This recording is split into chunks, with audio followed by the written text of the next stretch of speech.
Hi and welcome to Tall Guy Rides. Today we are going to talk about the Daytona 660 and how it feels to ride as a person who's taller than average height. Most of us understand the fact that supersport bikes are usually very tight in terms of the ergonomics, very committed, and this usually spells a lot of discomfort for taller riders, riders who are taller than maybe 6'2", and with the Daytona, things are a little bit different. So, without further ado, let's dive right into the review.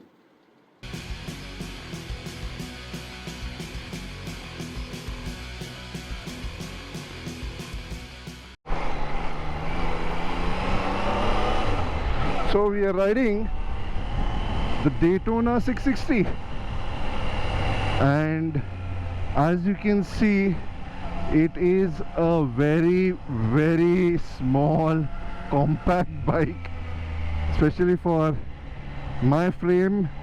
I'm 6'4" and I weigh about 110 kilograms, and this is really small. Though you can ride it with your arms extended like this, so you are sat up a little bit, but you are going to feel that in your bike after some time. But wow, nice response. The throttle is really nice and flexible, and whoops,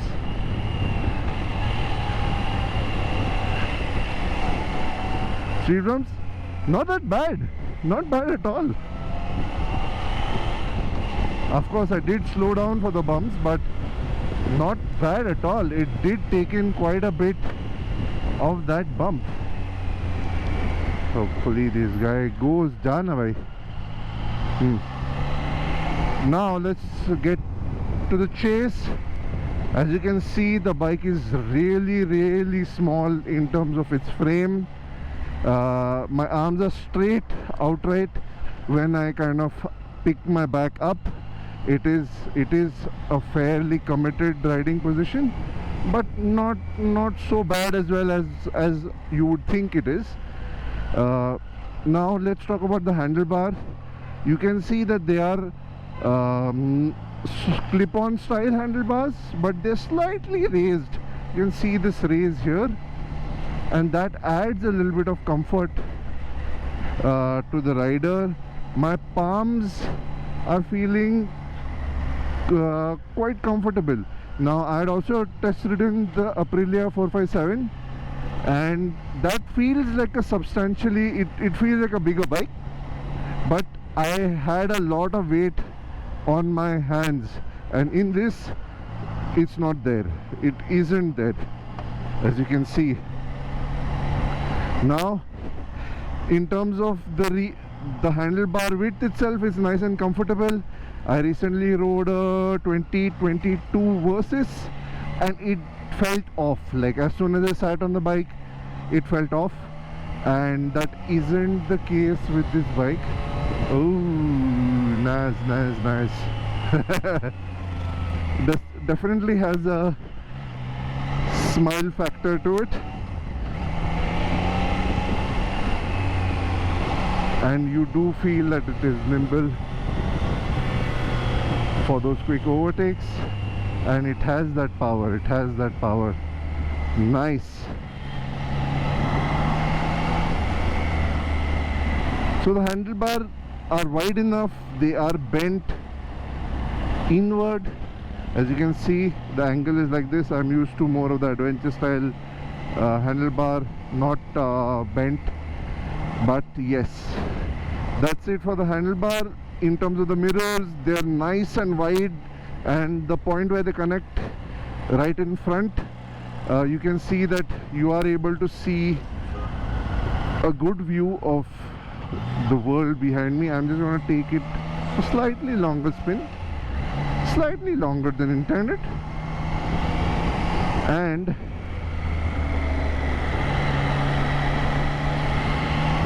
yep,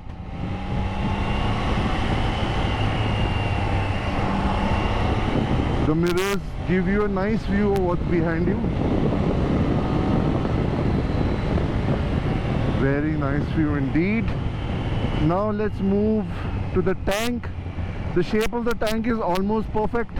I'm able to grip the meat of the tank with my thighs very easily without having to strain my thighs.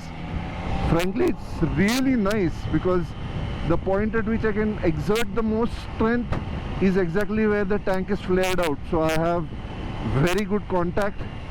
The knees are bent in at not such a bad angle, to be honest, for such a small bike with such a sporty character. So the knees are nice and comfortable. The foot pegs are a little bit rear set, but again, it isn't as bad as some of the other super sports that I have tried, and this is fairly similar to the R15 in that sense, if you want a frame of reference. So it is like the R15, but now let's turn around. In terms of what you get in terms of angles, let's turn around first. So the lock angle is kind of shallow. Let's wait for the incoming vehicles to clear the way for us.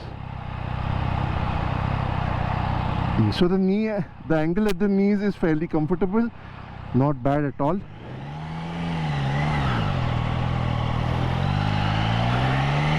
Fairly easy to turn around, no issue with tipping it over.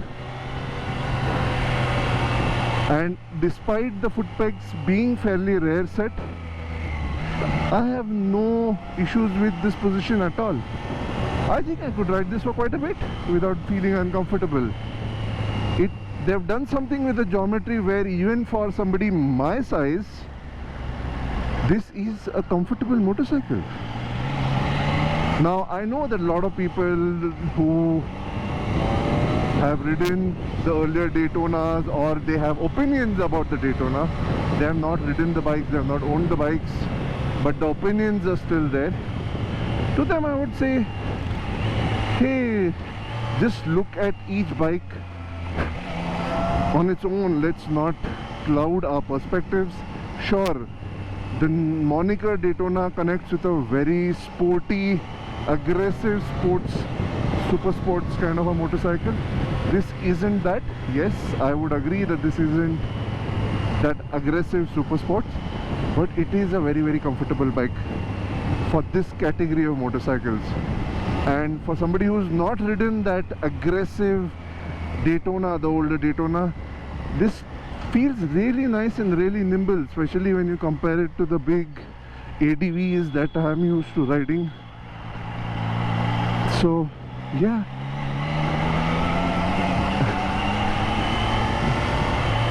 I quite like it.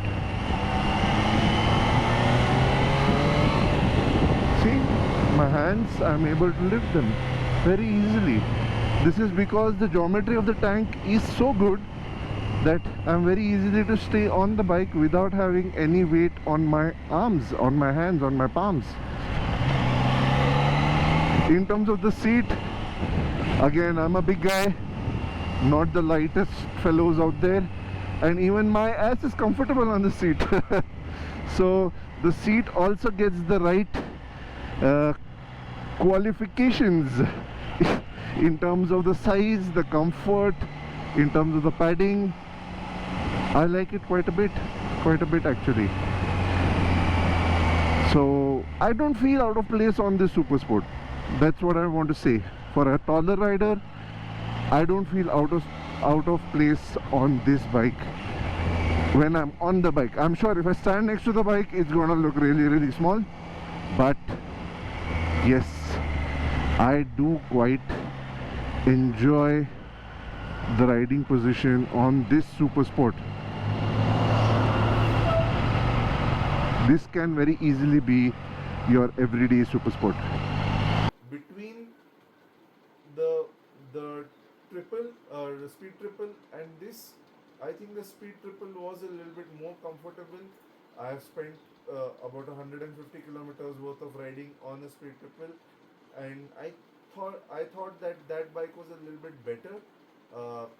In terms of pricing, of course, there is a difference, but do consider it. In the long run, you might prefer the street triple over the Daytona 660. if you're looking for a nice sporty vehicle that can really give you the thrill of performance. So with that said, do share your questions in the comments. Um, do ping me on Instagram if you would like to connect and talk about it in a little bit more detail. And that said, ride safe, stay safe. Cheers.